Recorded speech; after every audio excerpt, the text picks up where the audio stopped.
This is KXRW, Awkward Interruptions with Interstate. We're here with our guest today, Afroman. Afroman, hello. How you doing? How you doing? We're doing so good. You did. It was such an amazing night. We just saw you do incredible things on the stage. Thank you. I got high, man. When you get a chance, rewind the tape. Let me check it out. I don't know what I'm doing. Amen. You shred a guitar. Was that a tambourine in your guitar?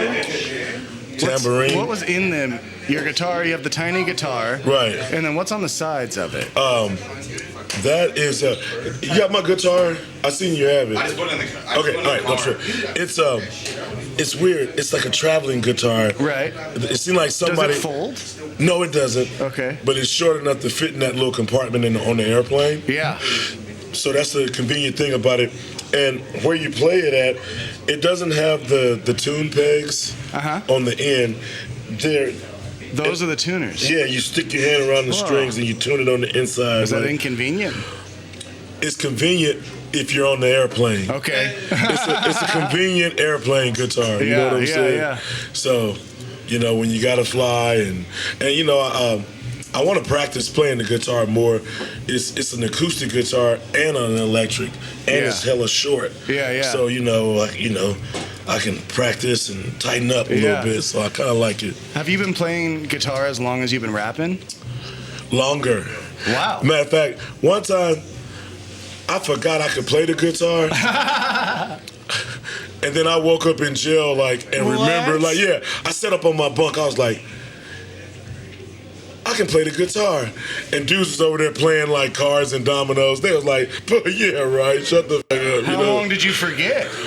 Okay, so look, when I was a little kid, I think I started playing the guitar around 7 years old. And I was down south. But when I came to LA, all the kids was rapping, and it wasn't cool to play an instrument. They wanted to scratch on turntables, and so I started trying to fit in. And I play it at church or for some older people. Sure. But when I got around my buddies, I put that up. They're like, "Who are you, BB King?"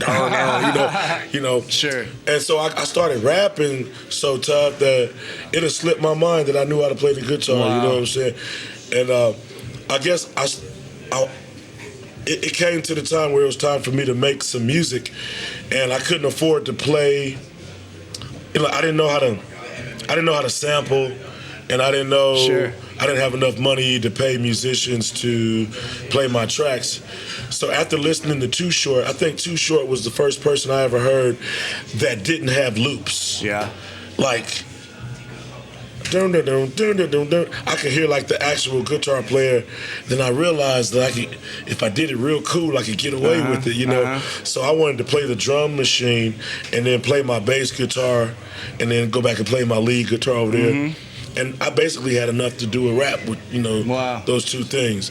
So I had to remember. So you kind of made your own. You had to make your own beat, kind of. Yeah. It was a convenient inconvenience. Yeah. Yeah. Do you think that being a guitar player made how you write music different than a typical hip hop artist? Now, music is one thing and then rapping is another. I've heard some rappers, they'll have whack beats, but they got dope lyrics.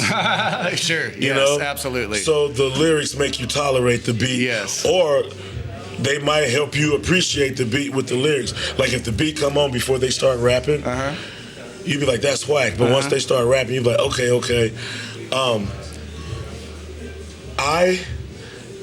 My name's Afroman. I feel like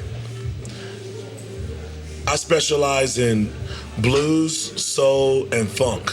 I like every other genre, but that's the music I think I can manufacture and get paid for. Yeah. Okay, so that's my music I choose to rap over. Yeah. You can rap over heavy metal, you can rap over country, you can rap over reggae, but I choose to rap over blues, soul, and funk. You know what I'm saying? Do you think that you made that choice because you are a guitar player?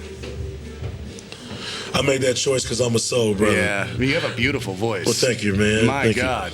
You. Yes, sir. That was, you put on an amazing show. You did everything. The dance moves, All right. next level. Yeah, 300-pound man hit the running man. Yeah. My biggest challenge is to catch my breath after the running man after every show. So is it true that you started releasing mixtapes when you were in 8th grade? Yes. I wrote my first rap song in the 6th grade, but I learned how to rap on a mic with a mixer and 2 tape decks. So I played my instrumental on one tape deck, rap, and record it on another deck. Wow. And then I'd sell the deck, with the situation. So, first mixtape was in the 8th grade. I made it about my 8th grade teacher. Yeah, she sent me to the office for sagging. I got kicked out of school, and I was sitting at home, made a song about it and all that kind of stuff. So that was in 8th grade, and then you moved to LA when you were how old? I was born in LA, moved to Mississippi. Then we moved back to LA when I was 12. Okay. And I stayed there. I stayed in LA about 11, and then I moved to Palmdale when I was about 14. Okay. And when I got to Palmdale, I had to stay in the house. Couldn't do that much. Had to go to school, this, that, and there. So I found myself with a lot of time to do something positive and creative. So I got off into recording. It was something, to occupy my mind at the house. And how old were you when you moved back to LA? Yeah. Probably a hot 17. And then you moved out of LA. You don't live in California anymore. No. I think I'm gonna go back. Really? Yeah, I think I'm gonna go back. You already here? Yeah, a couple more dollars, a few more hit songs. I'm going back. I left LA and went to Mississippi, and but I stayed in LA a long time. I mean, I didn't go to Mississippi until I was 21, 22. What's it like as an artist going from a scene that kind of knows you to somewhere like Mississippi? Were you already kind of bigger then? Did you come into a welcoming place, or did you have to start over again in Mississippi? My grind was more rewarding in Mississippi. See, LA is it's a warehouse for talent. Your waiter will juggle tables and right. Everybody is trying to get a part in the movie. Yeah. So you try to sell a guy your CD in LA, he pull out his CD, and then you switch up, and then his CD ain't as good as yours. You lost that, whatever, So, Mississippi is not an entertainment warehouse. I wouldn't think so. Right. Mississippi grows cotton, raise chicken, and wood. They cut pine trees and sell wood. So when those people get off work, they're ready to have a beer and be entertained.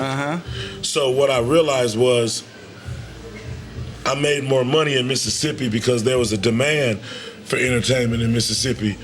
And there's not a demand. There's a demand for entertainment in LA, but it's too much competition. Sure.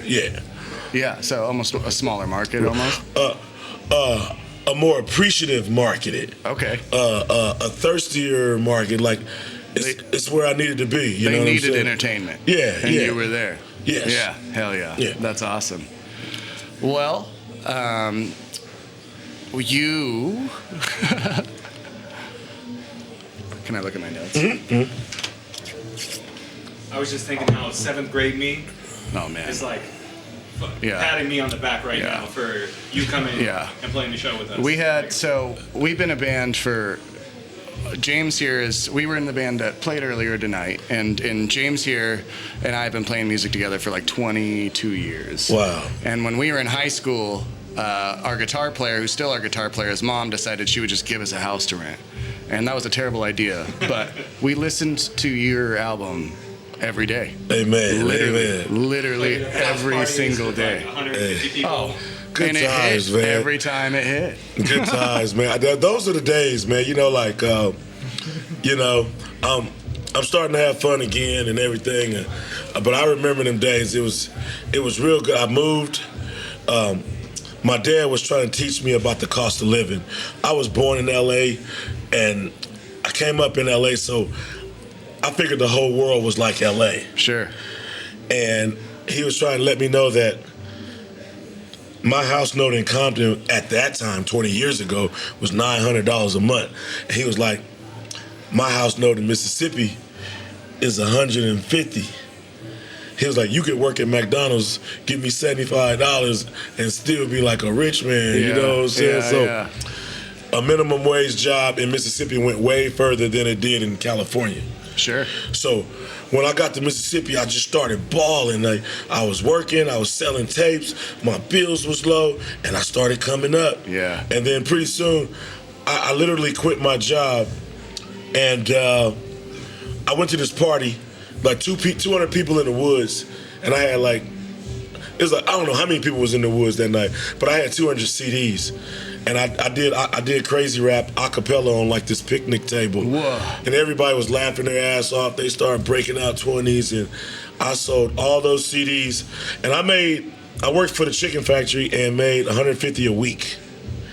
And in about 30 minutes, I had to make like $2,000. Damn. So I was like, I'm gonna take a little break and I'll go get another job if this runs out, you know?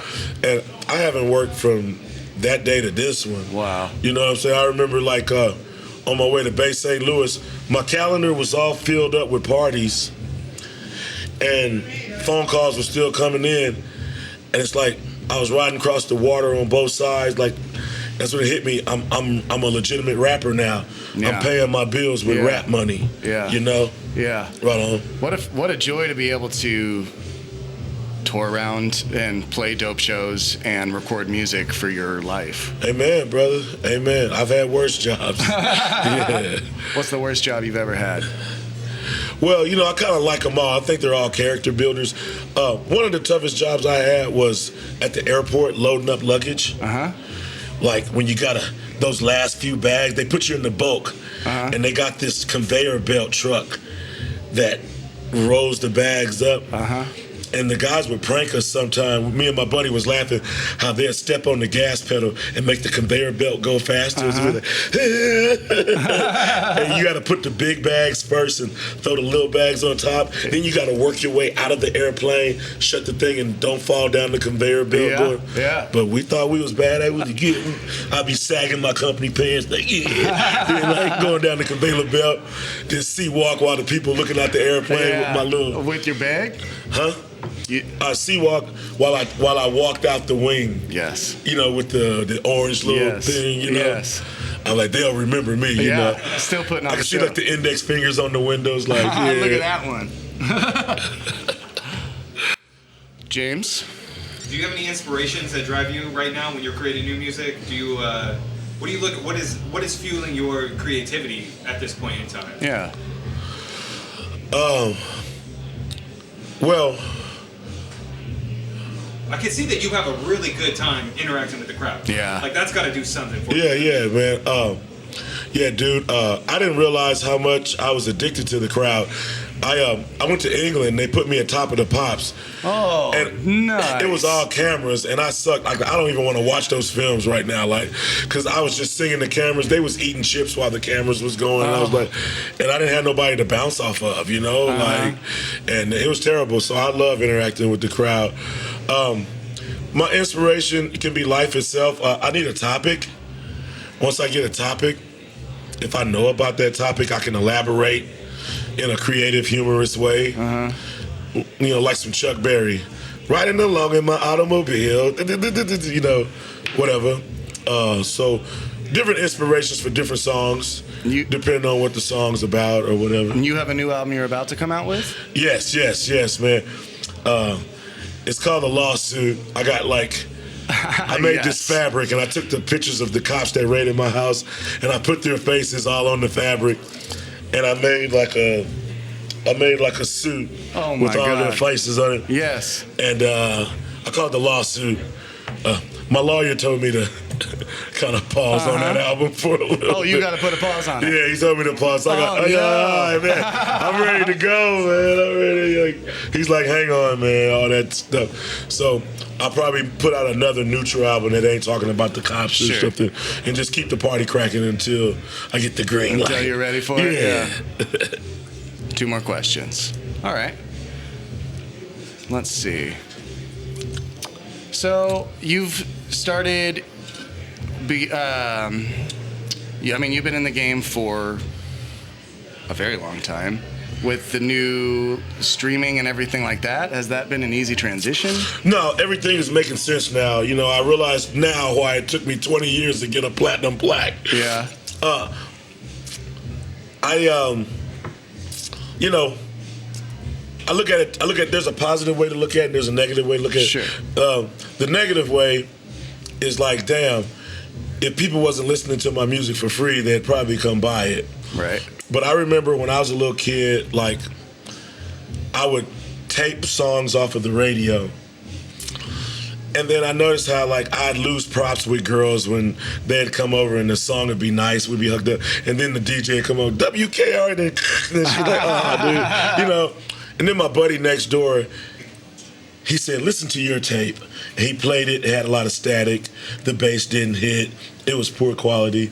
He said, I bought this from the record store. He said, listen to my tape. And then it was fuller. It sounded better. There's a class of people that buy the music. Yeah, I agree with that. Right. They're shrinking. They're reducing. Yeah. But people that get music free, they advertise it to the people that actually buy it from you. Yeah. So, like, all things work together for the good. So, you know, you'll get it some kind of way. If they don't buy the record, they'll come to the concert. They'll, you know, but we did take a pay cut. Yeah. You know what I'm saying? Yeah, it feels like there's still people out there that almost respect it enough to pay still, you know? Yeah. And this digital age, it took away the journey. Yeah. That the musician could take you on. Like, I remember skits that would set up the song that came up. Yeah. And I remember when I would buy an Ice Cube tape, it was a sound movie. Yeah. It was a musical, a movie. So much was packed up in that little $10 tape. Yeah. And they really, I feel sorry for these kids because they're getting ripped off. They don't get that good experience that we got. Yeah. You know, and then you need you know, back when we had cassettes, you get up in the mountains, you didn't need an internet signal. Yeah. We're jamming. Yeah. You know what I'm saying? And I'm starting to see the disadvantage of some of the technology. Sure. You know what I'm saying? And I say, let's not throw away the internet, let's not throw away digital stuff, but bring back the cassettes. And I think music messed up when it went to CDs, because that's when it started skipping and you couldn't hear the rest of the album. Sure. You know what I'm saying? Yeah. VHS and cassettes, we saw the end of the movie. Yeah.